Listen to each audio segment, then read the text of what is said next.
आप सभी भली भांति इस बात से अवगत कि छत्तीसगढ़ को यहाँ के प्राचीन नाट्यशाला के रूप में जाना जाता है।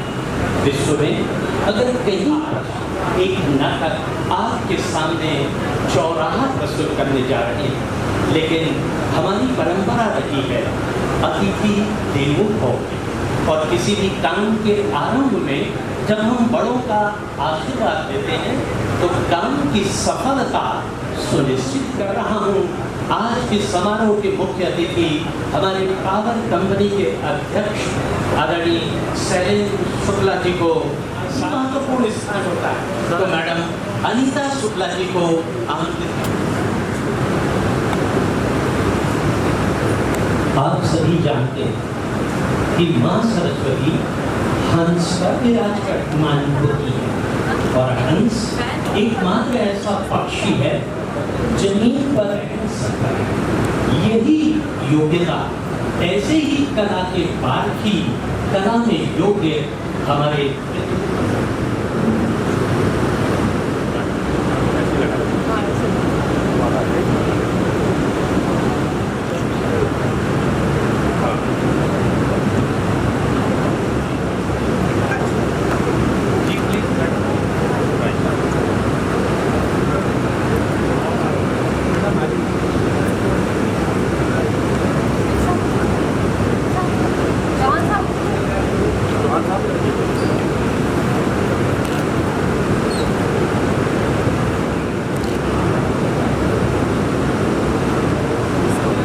देखिए आप सबके सामने दीप प्रज्वलन अर्थात अंधकार से प्रकाश की ओर चलने का छत्तीसगढ़ में घर घर में, गांव गांव में बिजली पहुंचाने के दायित्व के मामले में अभिनंदन करते हैं, स्वागत करते हैं।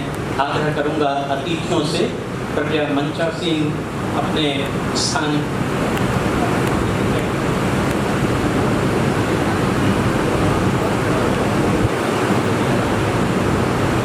हम जानते हैं, चेयरमैन सर भी कह रहे हैं कि यहाँ संगीत सुनने पर अतिथियों का स्वागत ना हो तो कार्यक्रम अधूरा माना जाएगा, जो कि हमारी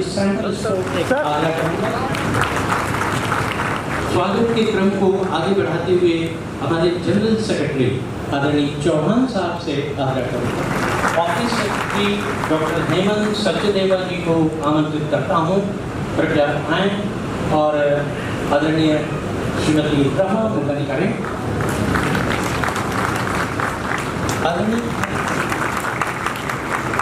वानखेड़े सर हमारे पीढ़ी ये किसी पहचान के मोहताज नहीं होते। साहू जी आपके सामने प्रस्तुत करेंगे प्रीति साहू जी।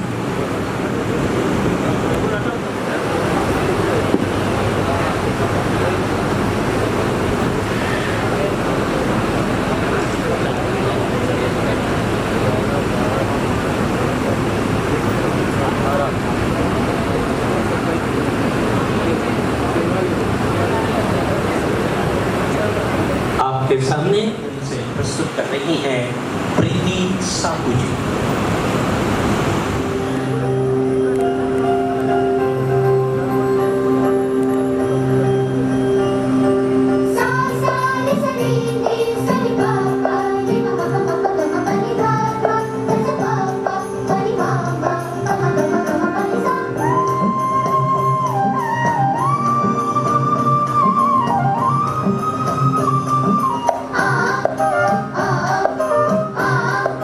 आ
जी हाँ, आपके सामने विनय गुप्ता जी, कहाँ उड़ी चली वो मेरी हंसनी।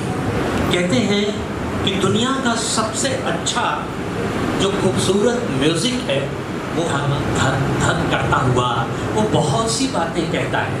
दरअसल उसे बनाया है ईश्वर ने, और हमेशा इसीलिए कहते हैं कि दिल की आवाज सुने। कहते हैं कि दिल की हसरतें जुबान पे आने लगी, उनको देखा तो जिंदगी मुस्कुराने लगी, और इसे ही तो प्यार कहते हैं। मेरी हंसी कहाँ उड़ चली, मेरे अरमानों के पंख लगा के कहाँ उड़ चली। हंसी हंसी कहाँ उड़ चली, मेरे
कमल संभाले हुए मन का, जीवन ताल में भटक रहा रे तेरा हंसा। हो देर से लहरों में कमल संभाले हुए मन का, हो जीवन ताल में भटक रहा रे तेरा हंसा।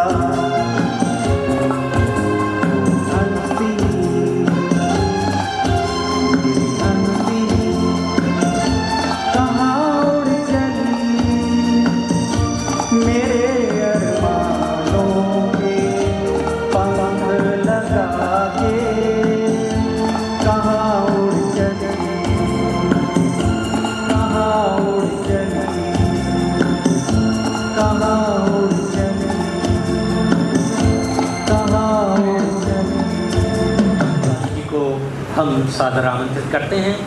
कहते हैं ईद के सुहाने सफर में आप जैसे हम सफर मिल जाए, भला और क्या चाहिए। आइए, नाटक के पहले दरअसल ये जो गीत संगीत का कार्यक्रम है वो टेस्टिंग है हमारे म्यूजिक के, हमारे माइक सिस्टम के। तो इस गाने के बाद अर्थात अगले पल में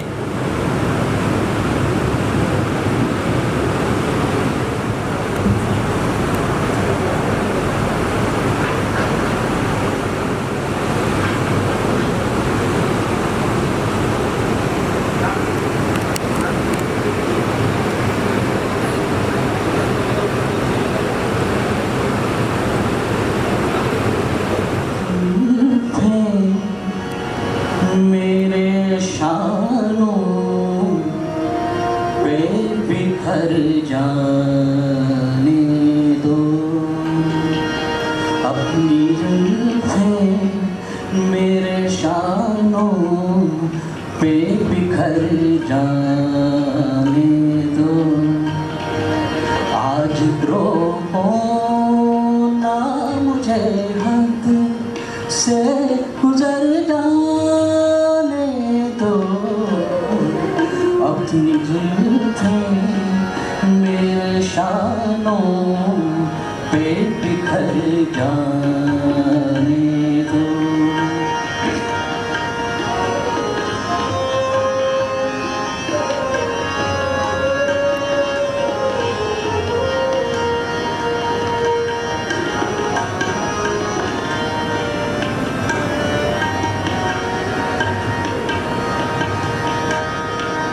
तुम जो आए तो बहारों पे शवाब आया है।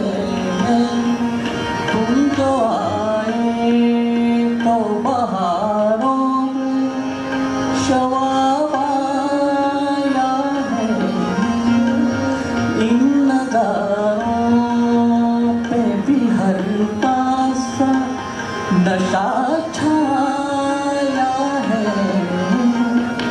अपनी आँखों का नशा और भी बढ़ जाने दो, अपनी जुल्फें मेरे शानों पे बिखर जाने दो। आज रोको ना मुझे हद से गुजर जाने दो, अपनी जुल्फें मेरे शानों पे बिखर जाने दो।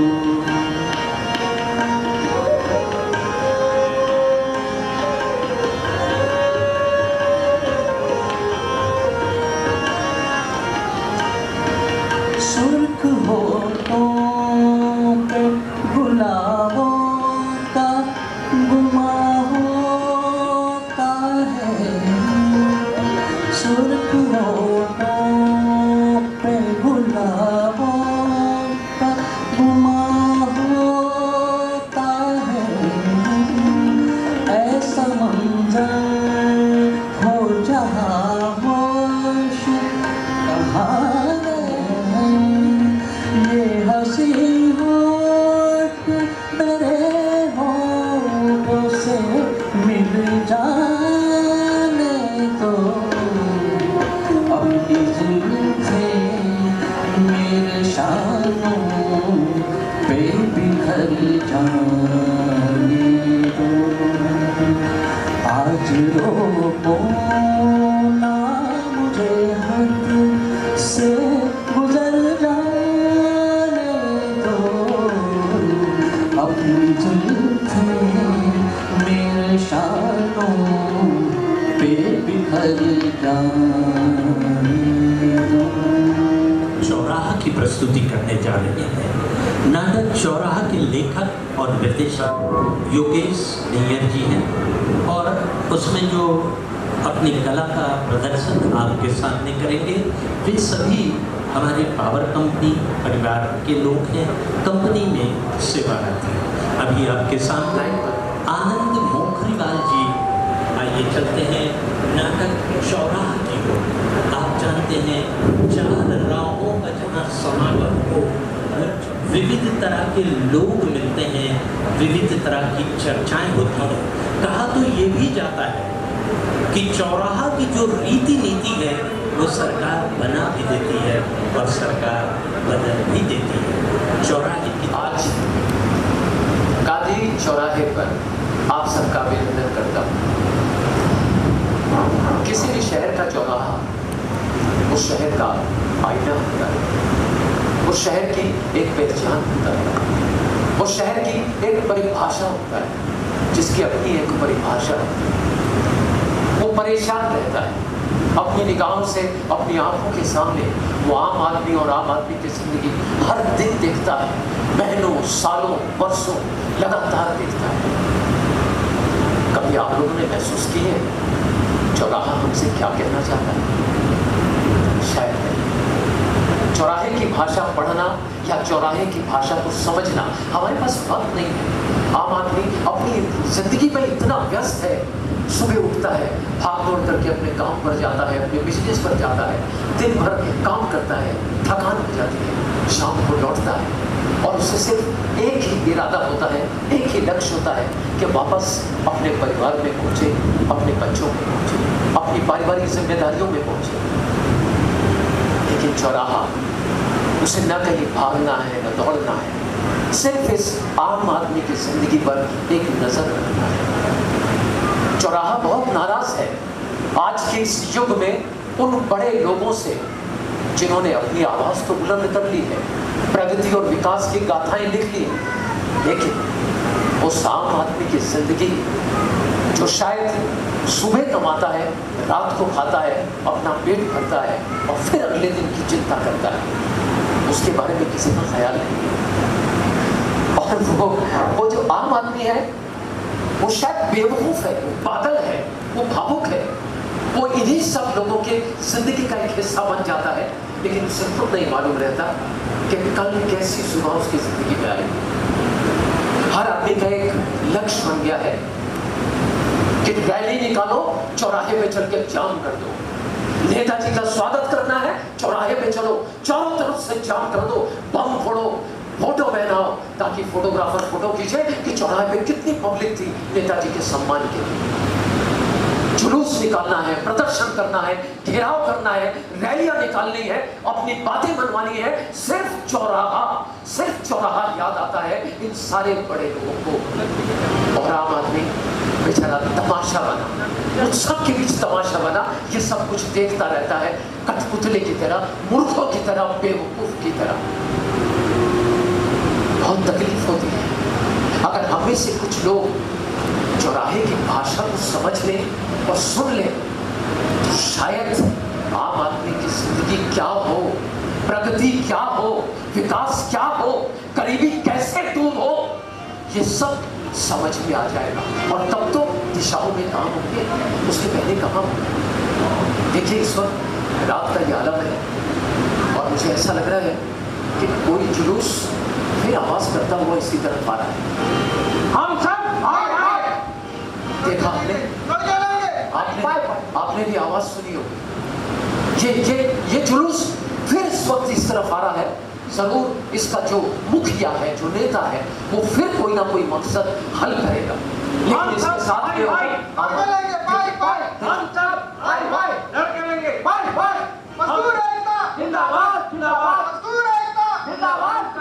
ट्रैफिक जाम हो जाएगा, तब प्रशासन को मांग याद आएगी। चलो जिंदाबाद जिंदाबाद जिंदाबाद जिंदाबाद जिंदाबाद जिंदाबाद जिंदाबाद जिंदाबाद जिंदाबाद जिंदाबाद जिंदाबाद जिंदाबाद जिंदाबाद जिंदाबाद जिंदाबाद जिंदाबाद जिंदाबाद। हम सब हम सब लड़ लेंगे, हम सब लड़ लेंगे। मजदूर एकता जिंदाबाद जिंदाबाद, मजदूर एकता जिंदाबाद जिंदाबाद। अभी तो एक लड़ाई है, आगे और लड़ाई है, अभी तो एक लड़ाई है, आगे और लड़ाई है। हम सब लड़ के लेंगे, हम सब लड़ के लेंगे। मजदूर एकता जिंदाबाद जिंदाबाद, मजदूर एकता जिंदाबाद जिंदाबाद। अभी तो एक लड़ाई है, आगे और लड़ाई है, अभी तो एक लड़ाई है, आगे और लड़ाई है। मजदूर एकता जिंदाबाद जिंदाबाद, मजदूर एकता जिंदाबाद जिंदाबाद। अबे सुन मजदूर एकता जिंदाबाद जिंदाबाद। ये तीन लोग हमारे बीच में क्या कर रहे हैं? जिंदाबाद जिंदाबाद, मजदूर एकता जिंदाबाद जिंदाबाद, मजदूर एकता जिंदाबाद, मजदूर एकता जिंदाबाद जिंदाबाद। ये देखे हम सब, ये उस पार्टी के लोग हैं। ये कल शाम को उनकी सभा में माइक पर नारे लगा रहा था, मैंने देखा था यार। अबे जाने दे रहे यार, दरअसल जो सबके साथ दिखाई देते हैं ना, ये किसी के नहीं होते, ये भीड़ तंत्र के लोग हैं जो पैसे देकर बुलाए जाते हैं, और इसीलिए ये सिर्फ पैसों के होते हैं, पैसों के। मतलब ये सिर्फ भीड़ है, भीड़ कार्यकर्ता नहीं, पैसे के तमाशों वाली भीड़। इधर हम उधर हम। अब तो समझा यार। अच्छा वो सब छोड़ो, चलो नारे लगाते हैं। चलो मजदूर एकता जिंदाबाद जिंदाबाद, मजदूर एकता जिंदाबाद जिंदाबाद। हम सब लड़ के लेंगे, हम सब लड़ के लेंगे, हम सब लड़ के में परिवर्तन आएगा, तब मेरे देश की सोच में परिवर्तन आएगा और बदलेंगी आम आदमी की जिंदगी। एक के बाद एक सड़कों में लगातार जुलूस। देखिए देखिए, मुझे फिर आवाज आ रही है, फिर कोई जुलूस आ रहा है, जुलूस पे जुलूस, जुलूस पे जुलूस। चलिए बाद में बात करते हैं, देखते हैं ये जुलूस कैसे। दीदी तुम संघर्ष करो, हम तुम्हारे साथ हैं। दीदी तुम संघर्ष करो, हम तुम्हारे साथ हैं। हमारा बांग्ला, सोनार बांग्ला, हमारा बांग्ला, सोनार बांग्ला, सोनार बांग्ला, सोनार दीदी, सोनार बांग्ला, सोनार दीदी, हमारा सोनार बांग्ला। मैं यही पैदा हुई हूँ, यही बड़ी हुई हूँ और यही मर जाऊंगी। दीदी जिंदाबाद, जिंदाबाद, जिंदाबाद, दीदी जिंदाबाद, जिंदाबाद, जिंदाबाद। बंगाल की जनता मेरे परिवार की तरह है। मैं इनकी दीदी भी हूँ, बेटी भी हूँ और माँ भी हूँ। हमारा बांग्ला, सोनार बांग्ला, हमारा बांग्ला, सोनार बांग्ला। मैंने कसम खाई है, मैं बंगाल की सेवा करते करते अपना पूरा जीवन बिता दूंगी, किंतु यहाँ अराजकता, भ्रष्टाचार और अन्याय नहीं होने दूंगी। हमारा बांग्ला, सोनार बांग्ला, हमारा बांग्ला, सोनार बांग्ला, सोनार बांग्ला, सोनार दीदी, सोनार बांग्ला, सोनार दीदी, दीदी जिंदाबाद, जिंदाबाद, जिंदाबाद, दीदी जिंदाबाद, जिंदाबाद, जिंदाबाद। दीदी तुम संघर्ष करो, हम तुम्हारे साथ हैं। दीदी तुम संघर्ष करो, हम तुम्हारे साथ हैं।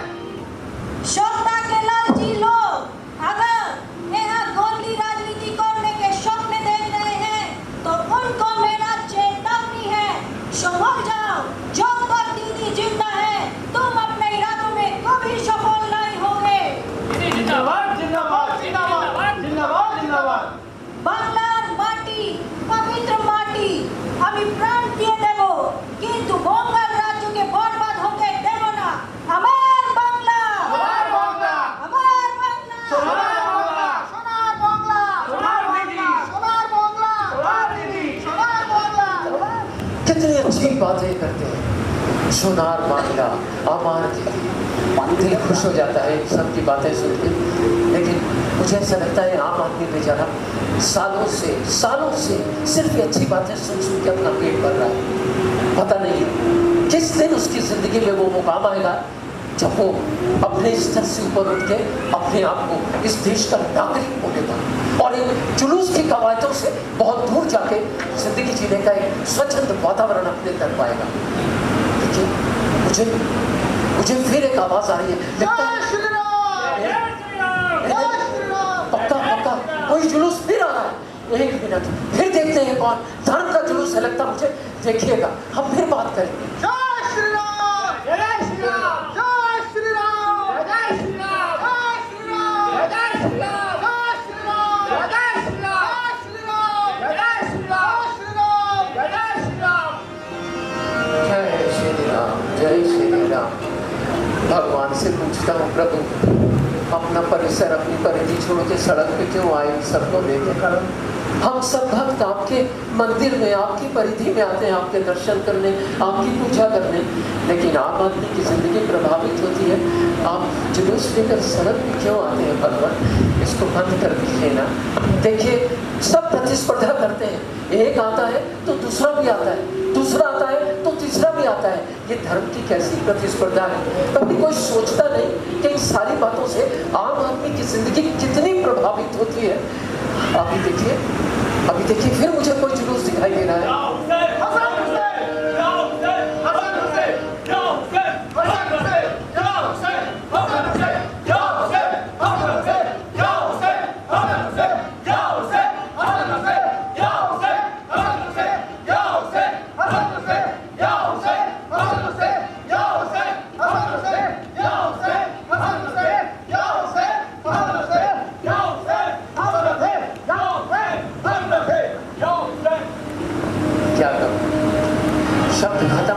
ऐसा लगता है बोलते बोलते जबान सूख जाएगी, हलक सूख जाएगा, लेकिन कौन मेरी बात सुनेगा? कब इन सब चीजों पे प्रतिबंध लगेंगे और आदमी स्वच्छंदता के साथ अपनी भाग दौड़मयी जिंदगी में रफ्तार के साथ, समय के साथ अपने काम करेगा। ये जुलूस हमें बाधित कर देते हैं। आप खुद महसूस करिए, इन सारे जुलूसों का आप एक हिस्सा बनते हैं। ट्रैफिक जाम कर दिया जाता है, रुक जाइए, सड़क बंद है, जुलूस निकल रहा है उधर से। ये देखिए फिर कोई आया। वाहेगुरु जी का खालसा, वाहेगुरु जी की फतेह, वाहेगुरु जी का खालसा, वाहेगुरु जी का खालसा, राज करेगा खालसा, वाहेगुरु जी का खालसा, राज करेगा खालसा, वाहेगुरु जी का खालसा, राज करेगा खालसा। हिंदू, मुस्लिम, सिख, ईसाई, मजदूर, नेता, सब सड़कों पर। आम आदमी कहाँ जाए, फिर उसे बैठा दो कहीं संसद में ले जाकर, 2 घड़ी सांस ले सके, स्वच्छंद जिंदगी जी सके। तुम सब अपना परिसर छोड़ के सड़क पे आ रहे हो, तो सड़क वाले को वहां भेज दो ना। लेकिन कौन सुनेगा मेरी बात? मुझे ये देखिए, मुझे फिर एक जुलूस दिख रहा है। हे भगवान, ये आखिरी हो प्रभु। यीशु हमारा सबसे प्यारा, फिर लौटेगा, फिर आएगा, यीशु हमारा सबसे प्यारा, फिर लौटेगा, फिर आएगा, यीशु हमारा सबसे प्यारा, फिर लौटेगा, फिर आएगा, यीशु हमारा सबसे प्यारा, फिर लौटेगा, फिर आएगा, यीशु हमारा सबसे प्यारा, फिर लौटेगा, फिर आएगा। फिर आएगा, फिर स्वर्णिम युग आएगा। भगवान, अगर सच में आप हो तो किसी भी रूप में, किसी भी धर्म में जन्म ले लो प्रभु। हमें अब राह दिखाने की बहुत सख्त जरूरत है। आदमी आदमी की नहीं सुनता, अपने आप की नहीं सुनता, अपनी मस्ती में रहता है, अपना एक ग्रुप बना लेता है। जो कहता है वो करना होगा, वो मानना होगा, क्योंकि मैंने कहा है। ये अहम आदमी के अंदर समा गया है भगवान। ये फिर कोई आया। चलिए हटिए, हटिए, हटिए। जी, क्या हो गया? क्या हो गया? जुलूस आ रहा है भाई, हटिए, हटिए। अरे चलो गाड़ी हटा, अरे हटिए ना भाई साहब, अरे हटिए, हटिए, हटिए। कौन? ठीक है, ठीक है, ठीक है, ठीक है। कौन? क्या क्या भैया? ये रुको ना साले, थोड़ी देर, मार थोड़ी नहीं जाओगे। ये साले को डंडा, बेटे तेरा डंडा राइट बैक पर छापूंगा तेरे डंडे को, वो भी फ्रंट के अंदर। क्यों पत्रकार हो क्या? हाँ तो साला पत्रकार है, फ्रंट पेज पे छापेगा। नेताजी पत्रकार है, फ्रंट पेज पे छापूंगा बोल रहा है। अरे भैया पत्रकार हो क्या? तो यहाँ क्या कर रहे हैं? थोड़ी देर में नेताजी का काफिला विधानसभा के लिए निकलने वाला है। समझते क्यों नहीं हो? विधानसभा जाओ, वहाँ पर कवरेज लो ना। नेताजी आ रहे हैं, नेताजी आ रहे हैं। हटो।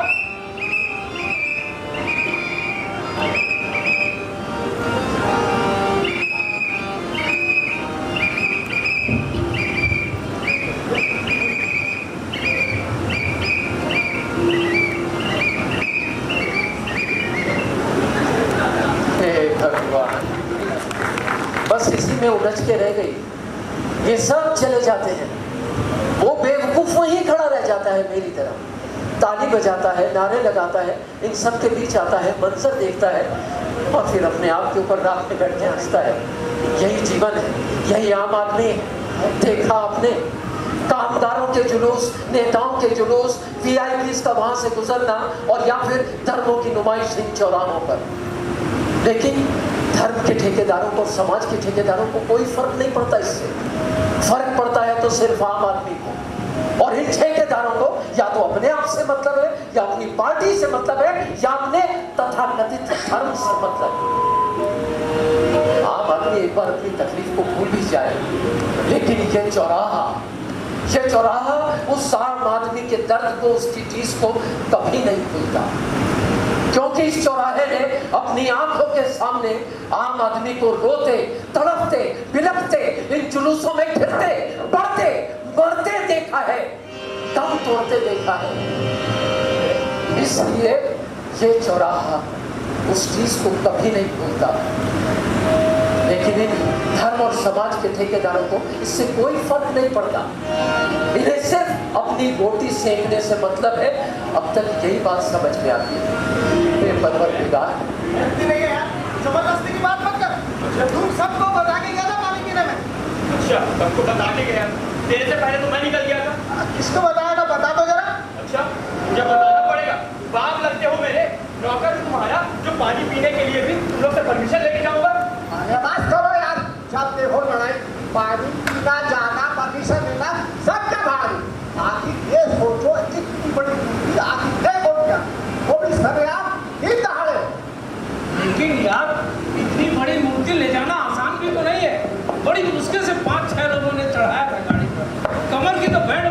अच्छा मजाक थोड़ी ना यार। यही तो मैं सोच रहा हूँ, ना कोई गाड़ी ना कोई पालकी, तो फिर गणेश जी को आखिर ले कौन गया? अरे भाई लोग, इतनी बड़ी मूर्ति गोद में ले जाने की चीज तो थी नहीं भैया। भैया मैं बहुत देर से सुन रहा हूँ, समझ तो नहीं पा रहा हूँ वास्तव में बात क्या है, लेकिन तुम लोगों का कुछ गुम गया है लगता है ना। अरे भैया सुनोगे तो तुम भी सत्ते में आ जाओगे। मालूम है 5.5 फीट की गणेश जी की प्रतिमा पंडाल में से गायब हो गई। 5.5 फीट की प्रतिमा और पंडाल से गायब हो गई। यार मैं ही मिला था सुबह से तुमको बनाने के लिए। अरे भैया जो सच है वही बता रहे हैं आपको। ये कैसा सच है यार? गणेश जी की इतनी बड़ी प्रतिमा। यहाँ तर्क वितर्क करना छोड़ो और देखो, ढूंढो, भागो, वरना मोहल्ले में मुंह दिखाने के लायक नहीं रहोगे। कोई हमारी बातों पर विश्वास नहीं करेगा। 5.5 फीट के गणेश जी गायब।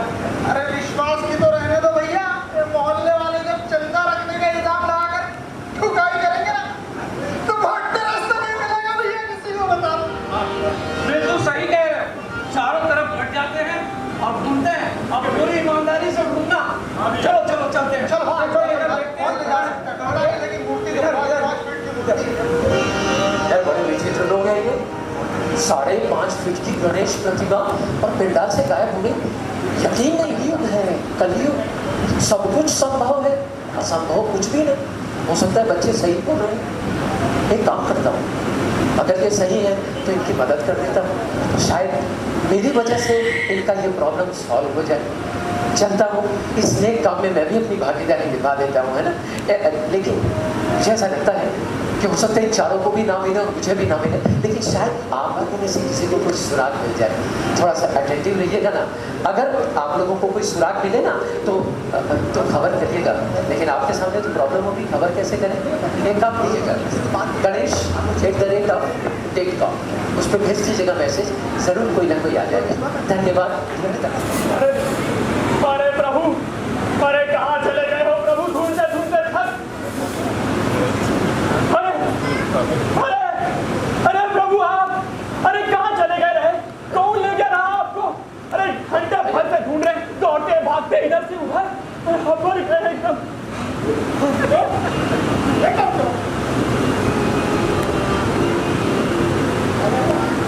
कौन ले गया? कहाँ चले गया?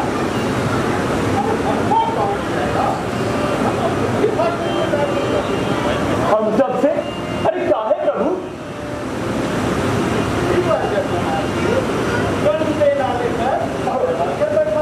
अच्छा इसका माइक ऑन करो उसका।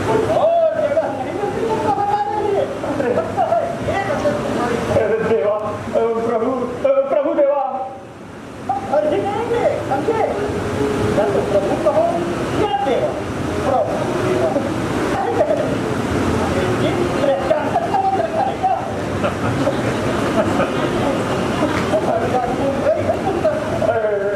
नहीं प्रभु, वो कहा है कि वहाँ जगह भी ठीक रही और ट्रांसफार्मर नजदीक होने के कारण डायरेक्ट कनेक्शन की सुविधा भी रही, तो वहीं पे झंडी वंडी लगा के पंडाल लगाए हैं।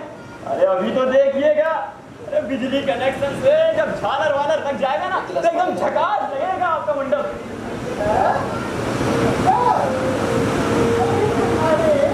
डायरेक्ट कनेक्शन है किसी के घर देना, अरे भाई से करवा देंगे, ठीक है? बैठे रहेंगे, बिना लाइट बांटेंगे। अच्छा इसका माइक चालू कर। अरे नहीं देवा नहीं, गणेश जी की लाइट कौन कटवाएगा? अरे इतनी हिम्मत किसमें होगी देवा? तुम नहीं जानते डिपार्टमेंट वालों को, रेवेन्यू कनेक्शन के चक्कर में किसी की भी लाइट कटवा देते हैं। हमारी नवरात्रि में मोटे पंडाल की लाइन कटवा दिए। बता दो, आम घर का ही कनेक्शन ले, फिर नहीं काटेगा कोई लाइट। चलिए वो सब तो ठीक है, लेकिन एक चीज बताओ, इस सुलभ शौचालय के पास कोई बैठाने की जगह है क्या? वो भी पूरे 10 दिन।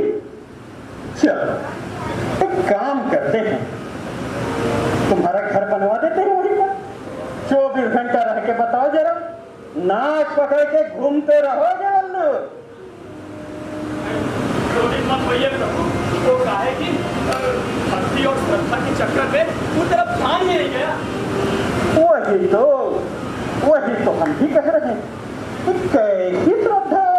है तुम्हारी।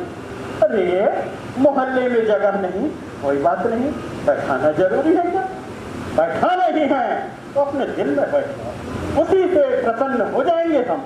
और ये झंडी झालर ये सब की कोई जरूरत नहीं है हमको। मन चंगा कठौती में गंगा, समझे? समझ गया प्रभु, समझ गया, बिल्कुल समझ गया। अच्छा लिख लो, जो समझाया है ध्यान देना। ठीक है प्रभु। लेकिन प्रभु अब क्या हुआ? वो सब ठीक है, लेकिन मतलब आपको यहाँ छोड़कर मैं अकेला कैसे? अरे हमारी चिंता मत करो, अभी तो हमको बगल वाले मोहल्ले में तुम्हारे वो धन्य सेठ की और बढ़िया ठीक करनी है। चंदा मांगने के पैसों में पूरी पंडाल बना, मूर्ति हम देंगे, वो भी बड़ी वाली 5.5 फीट की। बच्चों को देने से मना कर रहा है, पिछले 5 साल से देख रहे हैं हम उसकी ये चतुराई। हाँ प्रभु, हमने भी सुना इस बात में बहुत। हाँ हाँ सब सुने होंगे, ऐसे होशियार की होशियारी सब जानते हैं। देंगे देंगे कहता है, लेकिन देता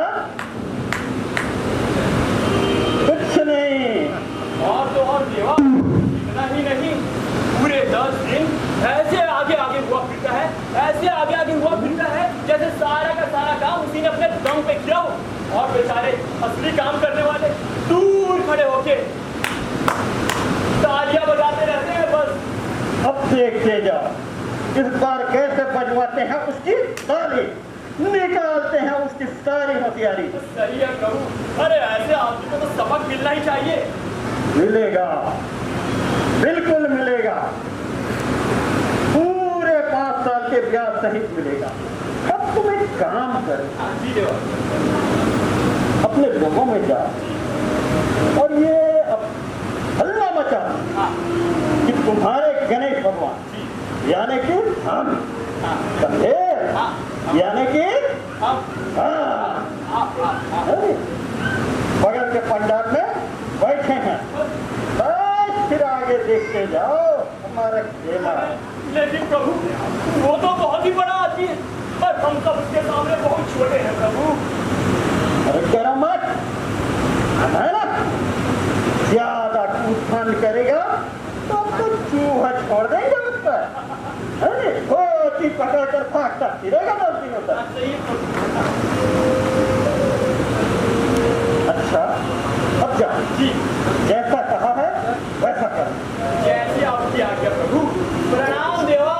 खुश रहो। तो अब हम भी चलते हैं, बगल के मोहल्ले में नाटक करने जाना है।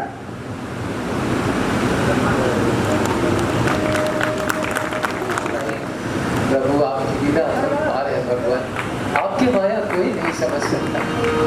क्या मेरा मास्टर नहीं आया आज? मास्टर।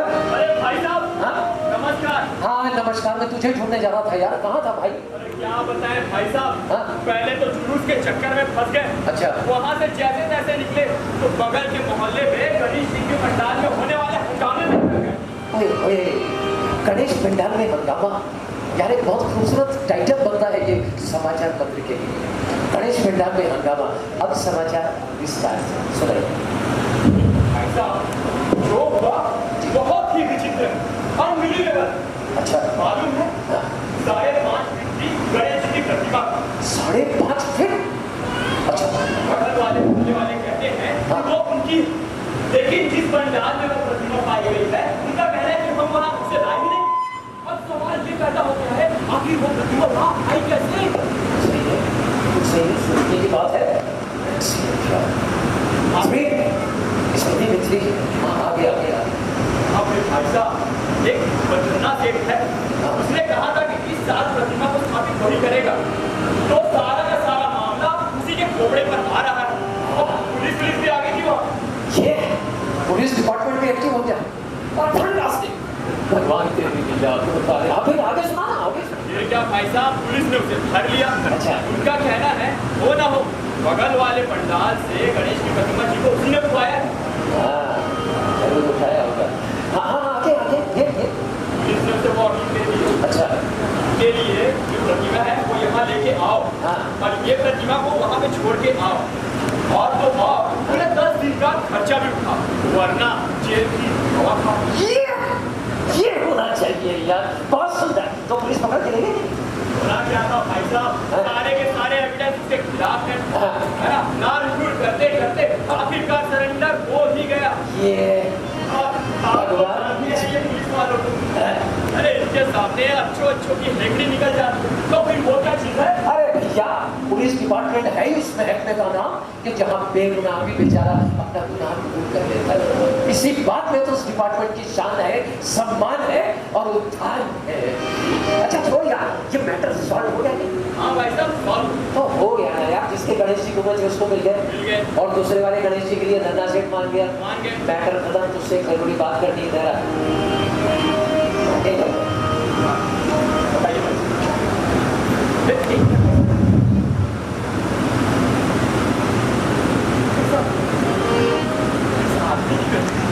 मुझे संदिग्ध लग रही है। मुझे भी ऐसे लग रहा है। देखिए ना, कभी जाता है कभी उधर, कभी यहाँ कभी वहाँ। ये करना क्या चाहता है भाई साहब?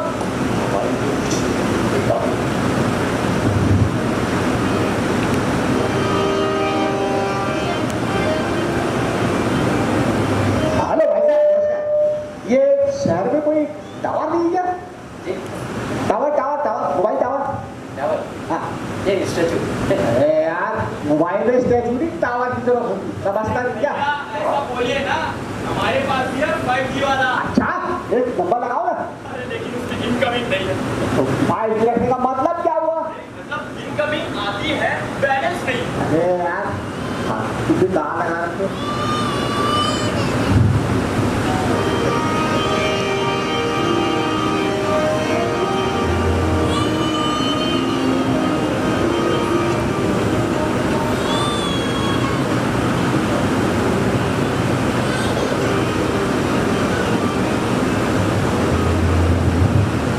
हाँ भैया, हाँ वेट करो। हेलो छोड़ गया इसी को फोन। कब से ट्राई कर रहा हूँ यार, कभी टावर नहीं दिखाता है, कभी आउट ऑफ रेंज बताता है। झूठ बोलना तो तुम्हारी आदत है।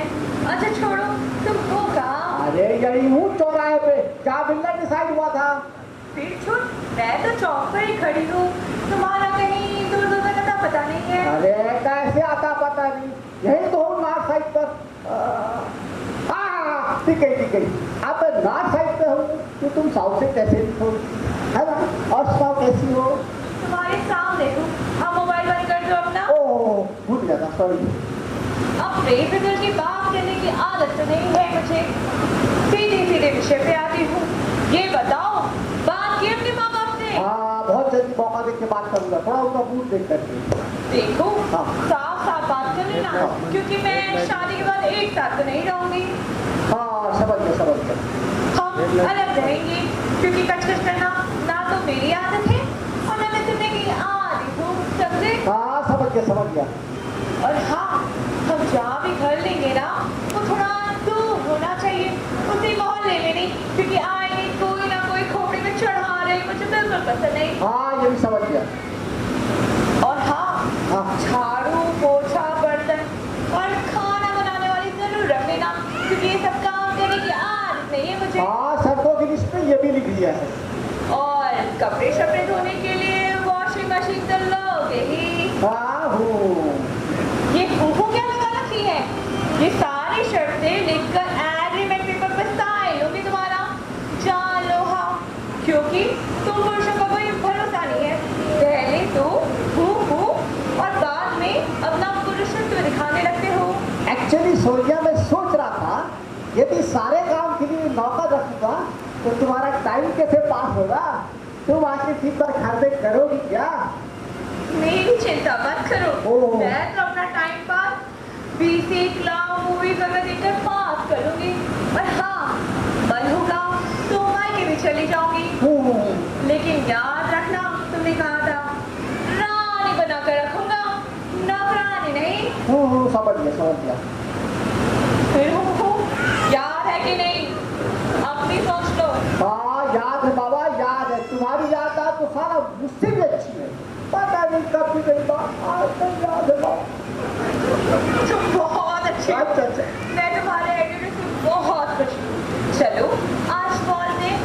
ओके चलते हैं। ओके, और चल, हाँ, चल, चल। खाना भी बाहर खा लेंगे, ओके? ओके, साला ये तो मेरी बीवी हो, इसे क्या? कुछ कहा तुमने? नहीं, कुछ नहीं था। तुम्हारी नजर में बहुत अच्छा आदमी, ये सोच के खुश हो रहा था। तो चलो ना, हाँ, चलो, एक चलो। खड़े खड़े खुश होते रहोगे और तब फिल्म स्टार्ट भी हो जाएगी। और अगर ऐसा कुछ हुआ ना तो तुम्हारी खुशी का क्या होगा सोचो। ये क्या था? भैया ये बहुत अट्रैक्टिव और मनोरंजक फिल्म थी, चोरू का गुलाम। भाई साहब मैं भी वही सोच रहा हूँ। अरे क्या लड़का है साला, एक लड़की के लिए अपने माँ बाप भाई बहन सब कुछ छोड़ने के लिए राजी। अरे एक चाबी भरे कुत्ते की तरह किए जा रहा था। वही बात है कि भाई साहब ये बताइए, आखिर ये लड़की में ऐसी क्या बात होती है कि आदमी अपना सब कुछ भूल जाता है? एक काम करता हूँ, तुम्हारी बात का अपनी भाषा में जवाब देने के बदले तुम्हें लक्ष्मीकांत वैष्णव के लिखे नाटक का वो दृश्य याद करवाता हूँ जिसमें उन्होंने इन सब तरह की बातों का जवाब दिया। थोड़ी सी देर के लिए मेरे साथ उस दृश्य में अतीत में चलो। महाराज आखिर एक नारी में ऐसी क्या बात होती है कि एक आदमी अपनी अच्छी बुरी सोचने की सारी शक्ति खो देता है? सम्मोहन, हिप्नोटिज्म, औरत के आकार मात्र में सम्मोहन होता है, औरत की आवाज मात्र में सम्मोहन होता है। उसकी उपस्थिति में आदमी आदमी नहीं रह जाता, किसी अदृश्य शक्ति द्वारा संचालित एक कठपुतली मात्र होता है। वो क्या कह रहा है उसे कुछ मालूम नहीं रहता, वो क्या कर रहा है उसे कुछ ज्ञात नहीं होता। समझ में आया? तुम ये सब कमजोर चरित्र वालों की बात कर रहे हो? अरे तुम मुझे एक भी मजबूत चरित्र वाला दिखा दो तो मान जाऊंगा। अरे ढूंढूंगा, कोई तो मिलेगा है?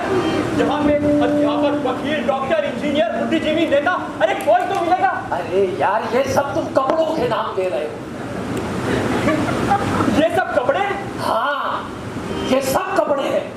इन सब के लिबास उतार के इन्हें एक लाइन में खड़ा कर दो, पहचानना मुश्किल होगा कि कौन कौन है। इन सब के लिबास के अंदर वही एक आदमी छुपा हुआ है, वही एक आदमी। इन सब की हकीकत देखना है ना तो इन्हें इनके घर के बाथरूम में देखो, बाहर तो सब लिबास ओढ़ कर घूमते। मैं नहीं मानता तुम्हारी। अरे मैं जानता था मास्टर तुम मेरी बात को नहीं मानेगा और इस दृश्य से तुम कंप्रोमाइज भी नहीं करेगा, लेकिन जिस दिन तेरी जिंदगी में कोई लड़की आई ना उस दिन तेरे अंदर का ये दूसरा आदमी जाग जाएगा और साले तुम ही मैडम मैडम कह के उसकी जिंदगी में घुस जाओगे और अपने भाई साहब को भूल जाओगे। भाई साहब मैं ऐसा नहीं हूँ।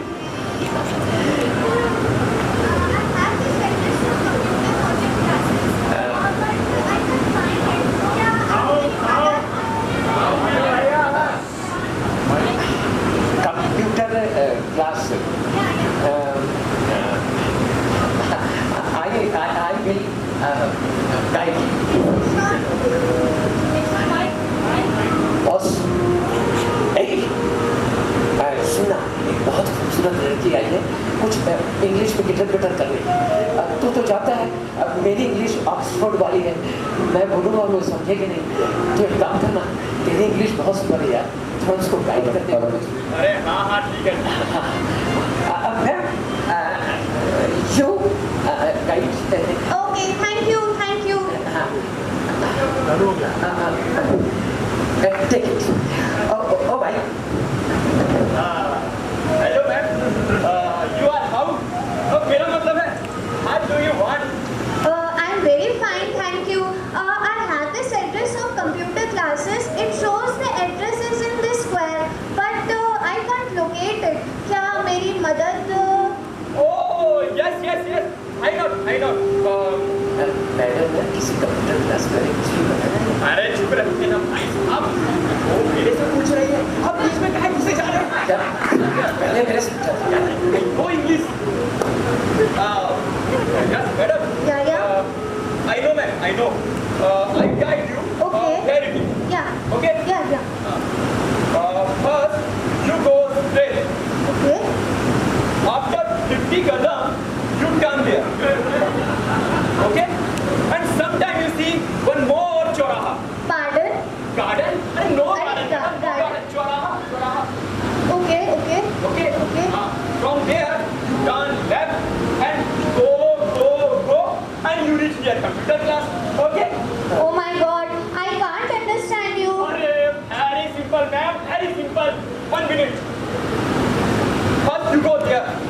Okay?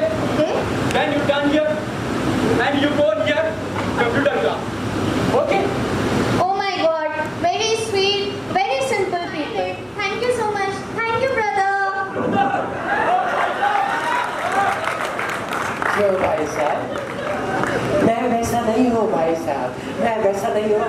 देखा ही नहीं हकीकत। उसी आदमी के अंदर वही दूसरा आदमी। मैंने कहा था ना बेटा, जब खुद पे बात आएगी ना, ये बात तब रियलाइज होगी। समझ में आ गया ना? लड़की देखी और भाई साहब को भूल गए। अरे भाई साहब, अब इसमें वो आदमी वाली क्या बात है? मैं तो सिर्फ मदद कर रहा था। क्या क्या आप भी सोच रहे हैं? लेकिन मेरे जैसे हैंडसम आदमी को गलत बोलना जरूरी है क्या?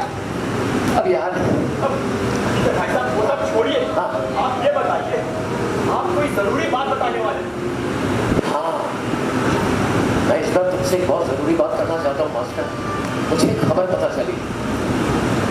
इस बार आम आदमी की जिंदगी के साथ में अगर इन लोगों ने कुछ पूछ किया ना, मां कसम खा के कहता हूँ, आम आदमी की जिंदगी की आवाज छीनने वाले लोगों को खत्म कर दूंगा, दमन कर दूंगा मैं उनका।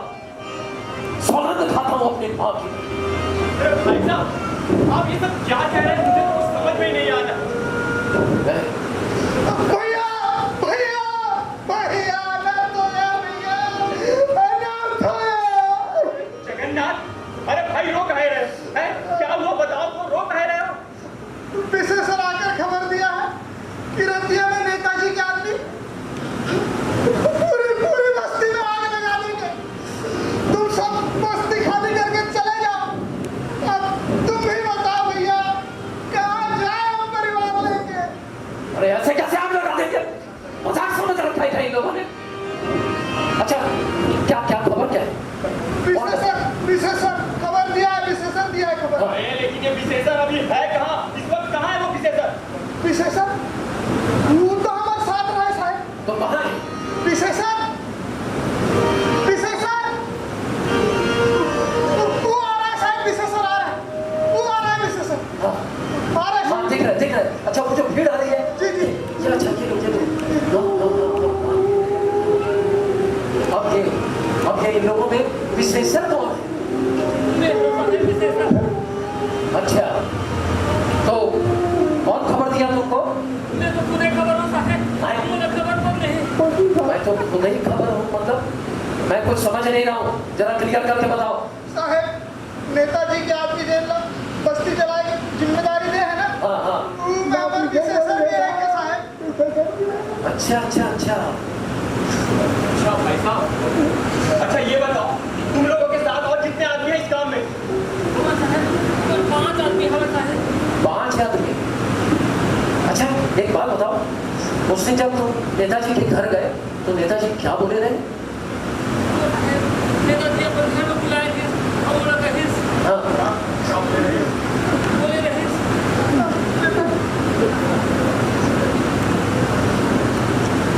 वो कॉलेज के पीछे वाली जमीन,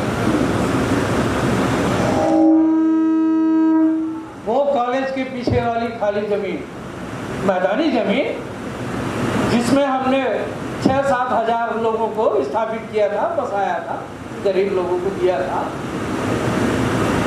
जानते हो आज की तारीख में वो करोड़ों की है, करोड़ों की। खरा सोना है, खरा सोना।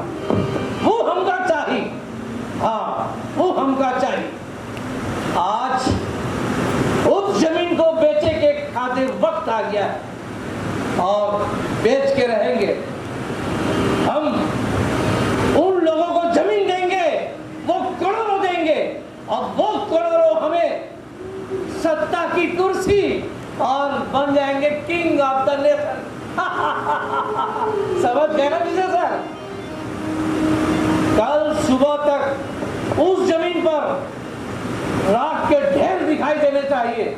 और हाँ, याद रहे, ई काम का हम तुमको बहुत बढ़िया इनाम देंगे, ठीक है? समझ गए? और किसी को कानो कान खबर भी नहीं होनी चाहिए, याद रखना। और ये काम कैसे होगा, कौन करेगा, ये का हम ही बताएं? अब ऐसा करो, तुम सब लोग रतिया के चौक पर मिलो, तुम सब लोगों को इसका इनाम का पहला किस्त दे दिया जाएगा। और हाँ, याद रखना, परसों होली का त्योहार है और इस होली में ईव घर जल जाना चाहिए, ठीक है? और इस बार की होली सबके लिए याद वाली होली रहेगी।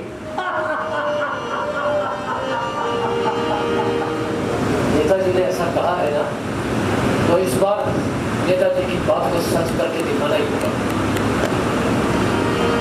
एक काम करते हैं, नेताजी की इस बार की होली एक यादगार होली बना ही देते हैं, लेकिन हम जैसा कहेंगे वैसा करोगे तुम सब? वादा करते हो? तो बैठो, हम जो कहें उसको ध्यान से सुनो और जैसा कहें वैसा करना, समझ गए? किस दिए का वादा आज रात को किए है ना, जब नेताजी आए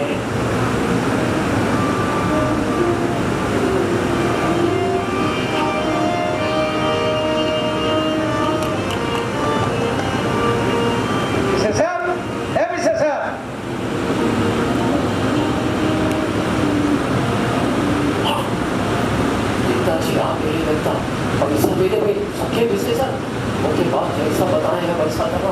समझ गए? अरे हाँ भाई, आओ, ये रखो। अरे संकोच मत करो भाई, काम याद है ना? हो जाएगा ना? समझ गए? अरे अब ये लोग कौन है? ये कौन है विशेष सर? ये वही लोग जिनका घर चलाने के लिए आप मुझे पैसे दे रहे हैं।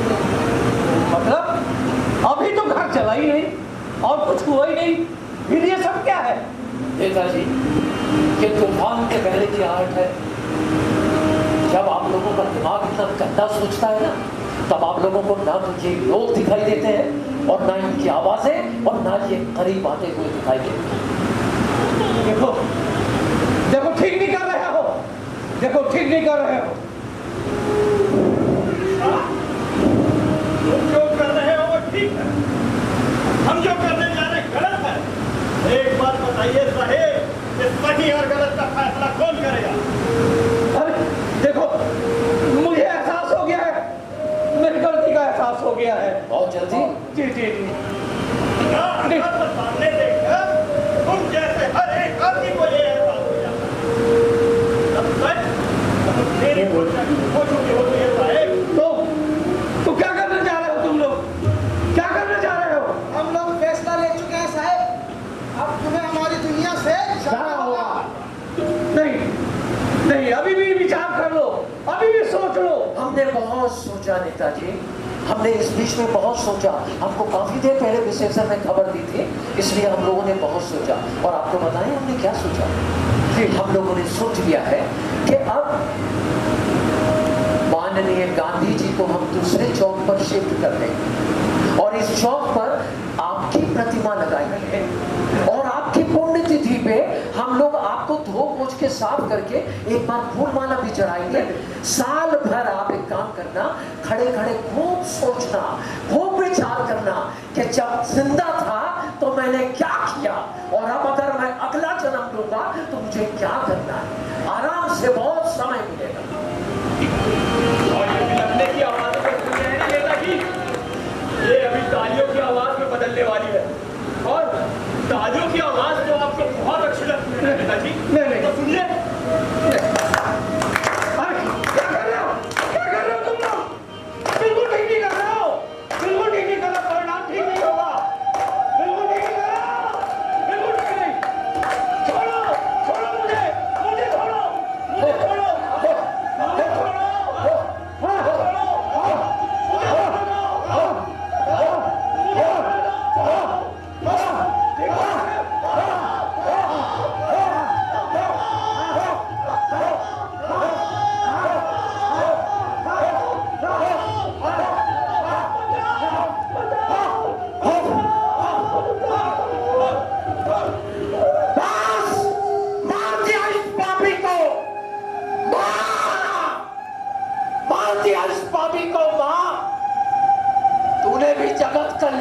लिए राक्षसों का वध किया था ना माँ, तूने भी पापियों को संहार किया था ना माँ। देख देख तेरे बेटे ने भी आज एक पापी का वध कर दिया माँ। जय माँ भवानी। मैं चुन कर ऐसे लोगों को समाज से मार मार के खत्म कर दूंगा, एक अच्छे समाज की रचना करूंगा।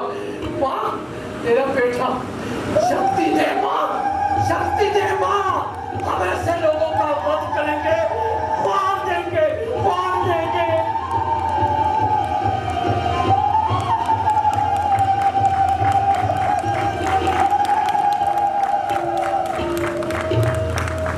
देखा आप लोगों ने, अगर हमारे समाज में ऐसी गंदी मानसिकता वाले कचरे जैसे लोग रहेंगे तो हमारा समाज खराब हो जाएगा। और हमारी औलादें आने वाले वक्त में हमसे अगर कहेंगी हमें को कटघरे में खड़ा करके कि ये कल छोड़ा है हमारे लिए, तो सोचिए क्या जवाब देंगे हम लोग। कोई जवाब होगा हमारे पास हमारी औलाद को देने के लिए? इसलिए हाथ जोड़कर विनती करता हूँ, समय रहते सोचिए, आने वाला कल अपनी औलाद के भरोसे जो करके जाना है उसके लिए कुछ सोचिए प्लीज। कुछ बातें ऐसी होती है जिन्हें अगर वक्त रहते नहीं सोचा जाए तो वो एक नासूर बन जाती है, एक लाइलाज बीमारी की तरह, समाज के कैंसर। सोचिए हम किस व्यक्ति को छुपकर आज किस देश का निर्माण करने जा रहे हैं। बीता हुआ कल हमारा था, लेकिन आने वाला कल हमारे बच्चों का है। ऐसे चौराहों पर ऐसी दास्तां का इतिहास लिखता है और विश्व भी ऐसे इतिहास पर दर्ज करे, खुद को गौरवान्वित महसूस करे। हमने इस रात को दिखाया है तो किसी व्यक्ति की मौत से संबंधित नहीं, उसके अंदर की अमानवीयता की तरफ इशारा करता है। सोचिएगा, एक सुनहरे कल के लिए आज की सोच बहुत जरूरी है।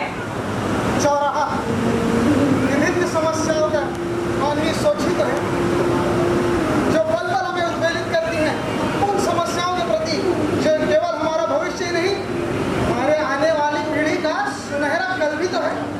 तो सोचिएगा, पूरी जिम्मेदारी के साथ सोचिएगा। और इस चौराहे के माध्यम से आप सबसे हमारी यही विनती है। जय हिंद, जय भारत, जय हिंद, जय भारत। 1 2 3 अटेंशन। ये नाटक चौराहा की प्रस्तुति देखिए।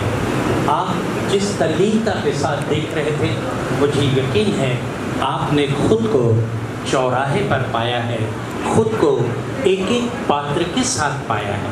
और कहते हैं कि अगर जलते हुए चूल्हे से, तपते हुए तवा से रोटी को निकालना है तो अच्छी दुनिया बन सकती है। चौराहा यही कहता है।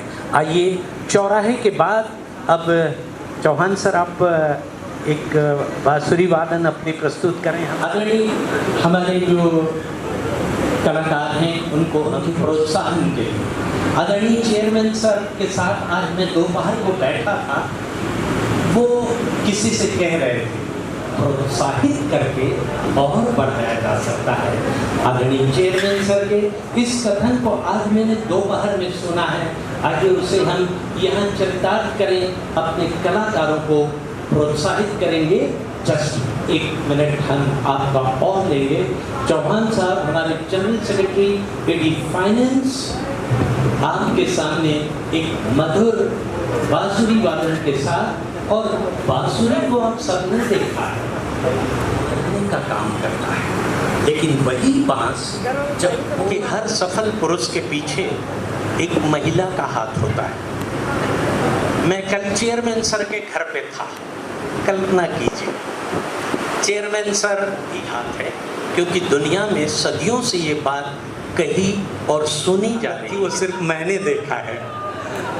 आइए अब हंसी मजाक की बात है, आपको हंसाया मैंने, हंसाना एक कठिन काम है। चेयरमैन सर को टारगेट किया, माफ़ी चाहूँगा।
मैडम सिन्हा जी कृपया हमारे अतिथियों को मंचासीन करें।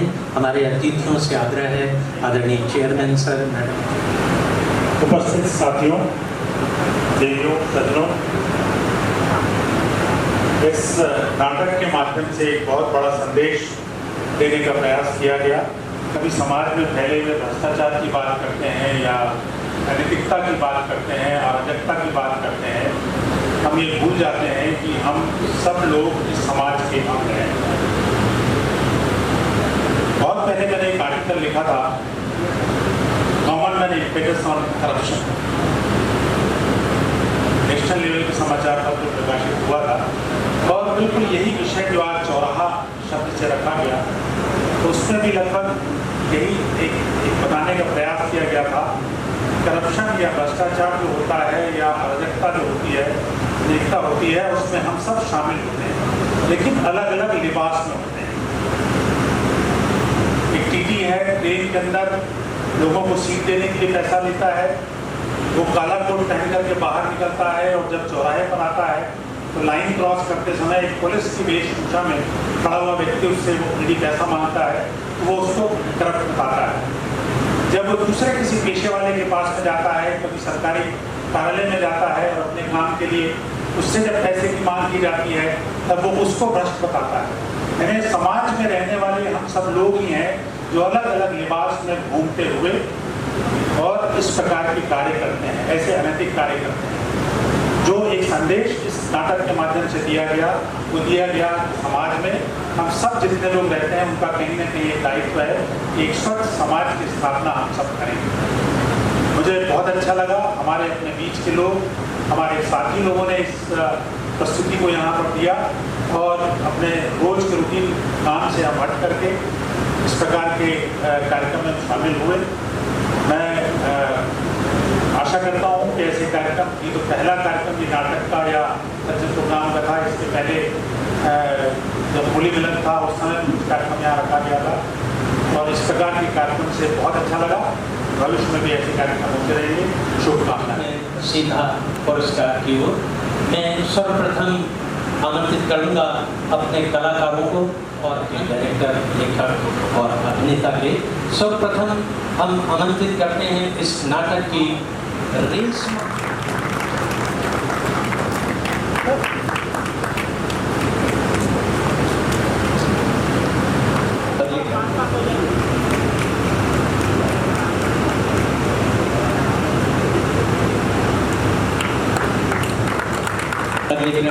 वो बजाओ। ताली बजाने से बहुत से लोगों से मुक्ति मिल जाती है। अजरुद्दीन सिद्दीकी पर पवन ओगले जी,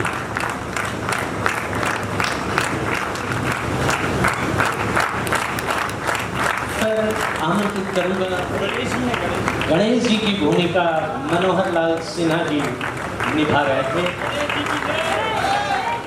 सुरेश सिंह ठाकुर,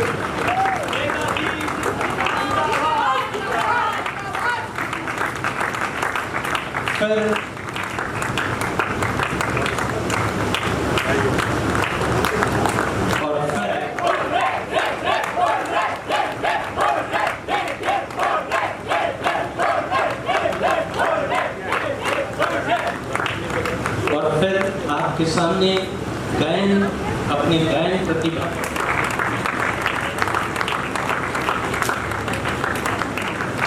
और फिर हारमोनियम पर जो तबले पर प्रभावी संगत दे रहे थे कमल मुखर्जी जी, जाना पहचाना नाम, बांसुरी की मधुर धुन के साथ बैकग्राउंड म्यूजिक नाटक में देते रहे शिव नारायण जी। पहुंचाते हैं हमारे general secretary central sports committee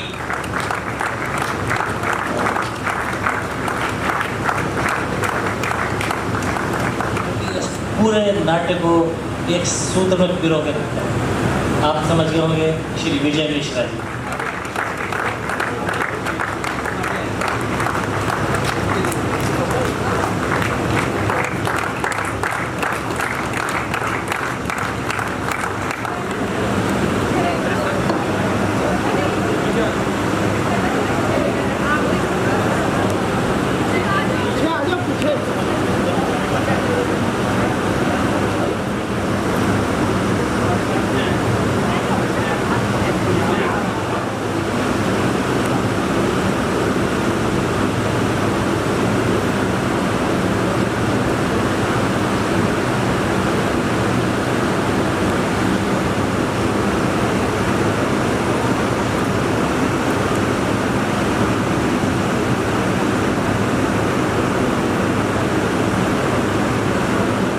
सबको के पीछे एक स्त्री की भूमिका होती, जीवन साथी की भूमिका होती है। मैंने हकीकत में चेयरमैन सर की कहानी भी बता दी आपको। तो आइए हम पुरस्कृत करने जा रहे हैं उन सफल महिलाओं को जिनके बूते आज हमने चेयरमैन सर को पाया है, MD जनरेशन सर को पाया है। मैं उन्हें सम्मानित करना चाहूँगा, अभिनंदन करना चाहूँगा। चेयरमैन सर से आग्रह है, कृपया करें। सर ऐसे ही तय हुआ है।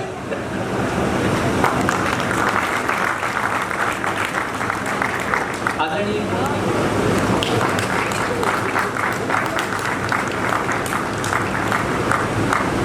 सादर आमंत्रित करते हैं, अतिथियों के प्रति आभार व्यक्त करते हैं। हम तमाम व्यस्तताओं के बीच अगर इस तरह के कार्यक्रम में आप लोग शामिल होते हैं तो हमारा उत्साह दुगना होता है। आदरणीय PK खरे सर के प्रति आभार व्यक्त करता हूँ, जो कंपनी से सेवानिवृत्त होने के बाद लगातार हमसे जुड़े हुए हैं। हम चेयरमैन सर का, मैडम चेयरमैन सर का, मूर्ति सर का, मैडम मूर्ति जी का, चौहान सर का, मैडम तृप्ति सिन्हा जी के प्रति विशेष आभार व्यक्त करते हैं। और